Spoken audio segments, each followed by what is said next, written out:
from England. Although he was, in a certain sense, even while he was participating in the work that was assigned to him as a bureaucrat, much of his time was spent in self-cultivation. I mean, it's difficult to think of a person who had remained almost in the full growing period of his life, who had remained stranger to India. It's a little ironical that it is he who has to play one of the most prominent role in the struggle for India's freedom.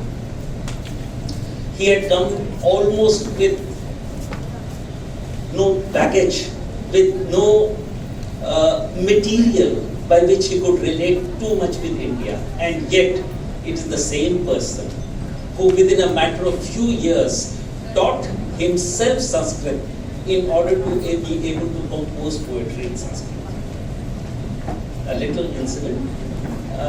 He had a very unique way of learning.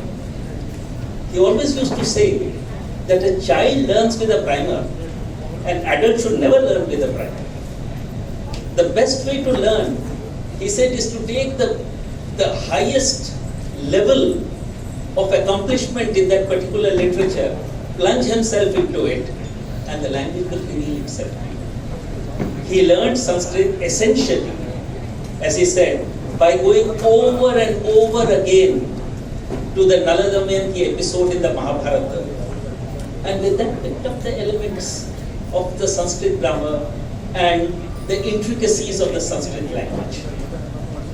Of course, the first portion thereafter, his life was dedicated to the struggle for India's independence. We all know about it, his spiritual experiences that he had while in prison. And thereafter, his coming to Pondicherry. Sometimes people ask, did he, after all, he came into Pondicherry in 1910. Did he abandon the pursuit of India's independence? Did he leave that work in order to come here?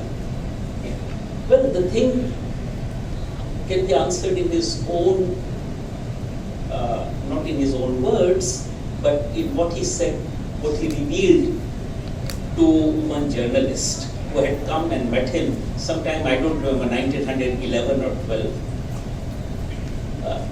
He said, but India's independence is a certainty. Why? Because certain forces have been generated which will make it impossible for any colonial rule to last. What were those forces?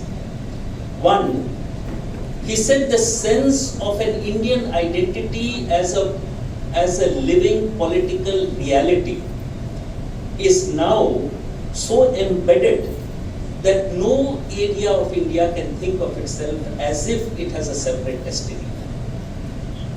Two, as I said, for the first time, people are not afraid of authority.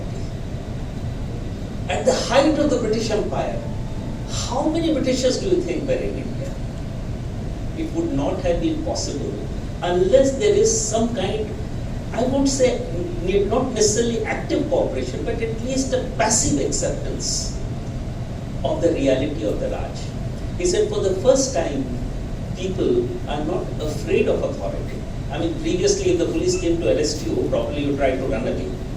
Thereafter, the situation changed in such a manner that if you were not arrested, you felt as if you had been cheated. You also deserve that honor. Once this mindset is there, it is not possible for any colonial power to do. 1900, when he came here, whatever people might think, of course there was a practical significance. After all, Pondicherry was French. Outside, therefore, the pale of the British law. But what did Aurobindo himself say about it? All these calculations, he said, did not enter his mind. He said he came here out of an inner compulsion. an inner inspiration which made him come to a place which he felt as if destiny had chosen for him. He came here at a time very soon when the First World War started. It's difficult for us to imagine what would have been the impact upon the world when the First World War started. Before that, the feeling was there that mankind is on the path to a ceaseless, endless progress. Miraculous things had been made. The inventions of science had shrunk the world into a very small region.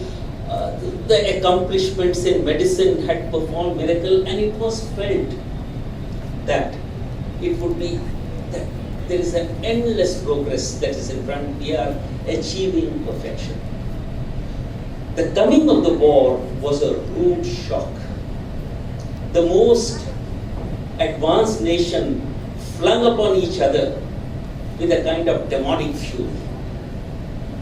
It was an age actually of despair, where people felt that this is some kind of a cataclysm that is in the making. What is interesting is that it is at that time that Aurobindo wrote practically all his major works.